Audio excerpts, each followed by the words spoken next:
જય હો સનાતન મિત્રો। આજે કેટલાક મંત્ર અને કેટલીક વ્યાખ્યાઓ અહીં રજૂ કરું છું। તો એમાં પહેલું છે ગાયત્રી મંત્ર। ઓમ ભૂર્ભુવસ્વઃ તત્સવિતુર્વરેણ્યમ ભર્ગો દેવસ્ય ધીમહિ ધિયો યો નઃ પ્રચોદયાત। એનું ગુજરાતી ભાષાંતર થાય છે કે તે પ્રાણ સ્વરૂપ, દુઃખ નાશક, સુખ સ્વરૂપ, શ્રેષ્ઠ, તેજસ્વી, પાપ નાશક, વિકાર નાશક દેવ સ્વરૂપ પરમાત્માને અમે અંતરાત્મામાં હૃદયમાં ધારણ કરીએ છીએ। મહામૃત્યુંજય મંત્ર જોઈએ।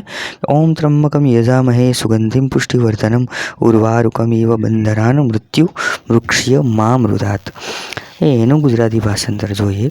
હે શિવ, અમે તમારું ધ્યાન ધરીએ છીએ તો જેમ પાકું થઈ ગયેલું ફળ તેના દીટામાંથી આપોઆપ તૂટી પડે છે, તેમ અમને અમારું કાર્ય અહીં પૂર્ણ થતાં લઈ લેજો અને તમારી કૃપાથી મૃત્યુમાંથી મુક્ત થઈને અમે અમૃતમાં અમે વિલીન થઈ જઈએ।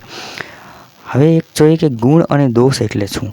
ગુણ તથા દોષને જોવાની બુદ્ધિ છે તેને દોષ કહેવાય અને ગુણ દોષને ન જોવાનો જે સ્વભાવ છે તેને ગુણ કહેવાય। હવે ઓમ અક્ષર, ઓમકાર શબ્દ સર્વશ્રેષ્ઠ છે। ઓમ એ સર્વ શબ્દથી જૂનો શબ્દ છે। ઓમ એ સત્ય સનાતન છે। ઓમ નમઃ શિવાય, ઓમ નમો ભગવતે વાસુદેવાય, ઓમ નમો નારાયણ વગેરે મંત્રો કલ્યાણકારી છે। મિત્રો, ખરેખર વૈકુંઠ લોક ક્યાં આવેલ છે? તો કે હૃદય કમળ ભગવાનનું નિવાસ સ્થાન છે। મનોરથ ગરુડ છે। બુદ્ધિ એ સાગર સુતા લક્ષ્મી છે। જાગ્રત આદિ ત્રણેય અવસ્થા ભગવાનનો વિહાર છે અને પ્રાણ જ પાર્ષદગણ છે અને આ મનુષ્ય શરીર જ વૈકુંઠ છે। પરંતુ આ અણસમજ જનો જે છે તે ભગવાનને અહીં ન જોતા બહાર શોધ્યા કરે છે।